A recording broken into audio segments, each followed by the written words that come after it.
The Senate presidency is now the next battle in the political scene in Nigeria, as many candidates are already jostling for the job.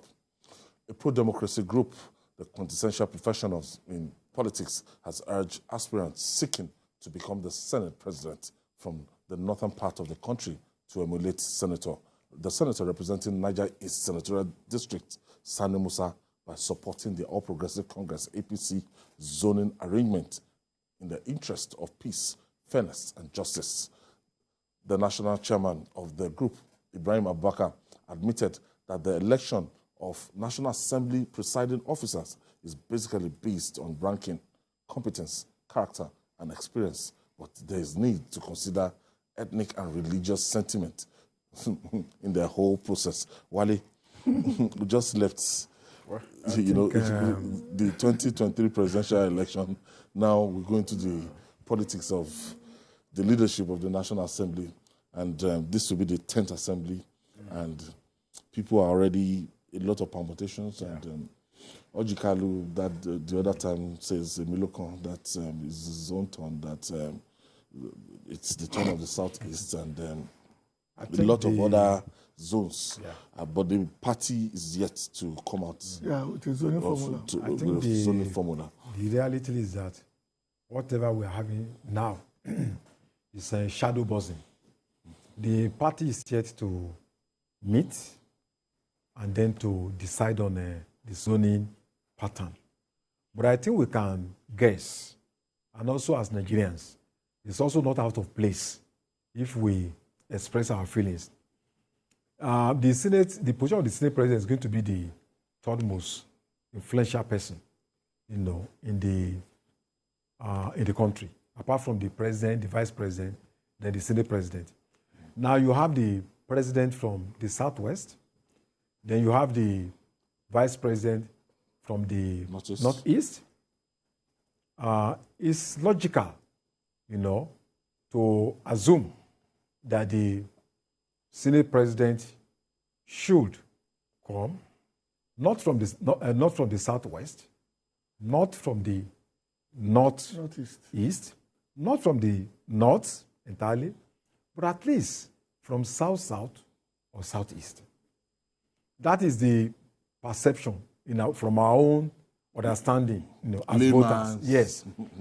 but I also think that in terms of sensibility, looking at the hate and the bad blood generated by faith issues and all that, it may also be reasonable, to consider somebody with the division. Of a different faith, to occupy that position. But that in politics, there are politicians that are desperately arrogant. They will tell you no, it's not important, and they will justify it with very good arguments. But we all know that, to ensure that this country remains stable, to ensure that you continue to sustain public trust, you have to look at these issues. They are very important issues. So I think what the senator is saying, I support him.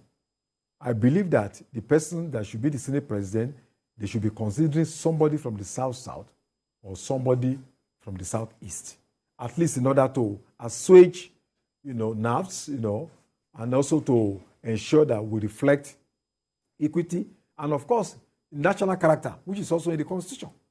So we are looking towards a situation where, if it comes to voting, they can be defeated.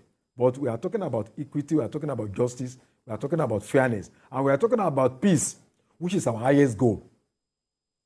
Peace and justice, which is our highest goal, irrespective of whether, whatever we're thinking about. So I think we are looking towards, so I think what the senator has said is something that the party should consider in order to have some level of understanding in the country. GKB, I think the political party the party will play a very big role in the emergence of anybody that want to, take over that seat.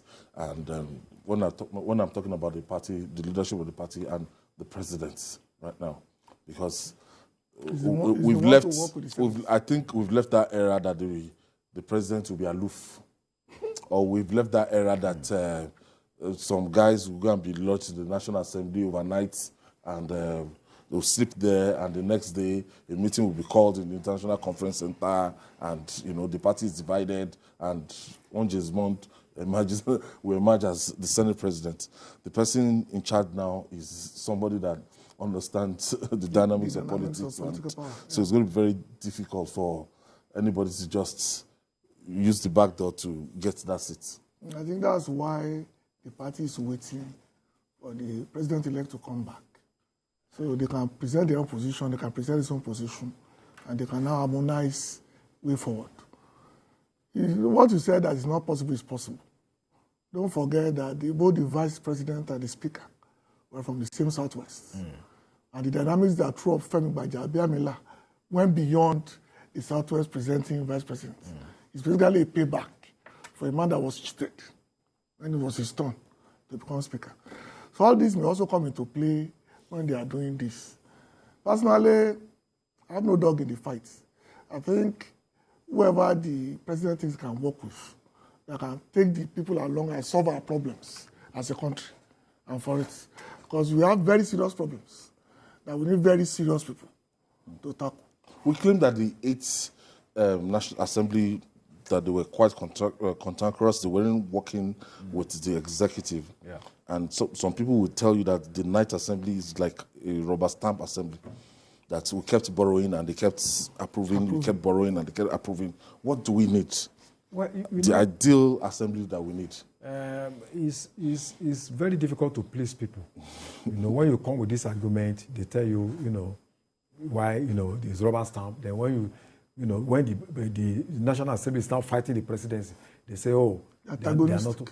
I think one thing you cannot take away from President Buhari is semi-principle of non-interference in the National Assembly affairs. Even in terms of state governors, how many times would we have whether he wanted to remove a governor at all costs, like what happened, in 2023, 2000 and all that, the first 8 years of PDP. So I think he actually had that principle of non-interference. For me, I think for democracy to work, I think that is a plus, that you have a National Assembly that understands your policies, that can accept your policies, that can harmonize your policies in order to have smooth running of a government. But don't also forget that it was not every bill that was passed to the National Assembly that was signed. There were some that were, that the National Assembly did not, agree. But they don't need to do that by throwing stones or climbing through the, and forcing their ways to the National Assembly or shouting and abusing the president. There were areas of fundamental disagreements between the president and the National Assembly these past 8 years. But the form of disagreement and the way those issues were tackled was what made the difference. So I don't think we can rightly say that, the National Assembly was a rubber stamp. I think they worked together, and I think it was a good. And I also hope that I'm looking towards a situation where we are going to have a National Assembly that will disagree based on honor, based on principle, not just based on the fact that we want to fight, and create problems, for the country. Wale Adeoye, I want to thank you. Thank you for your contribution.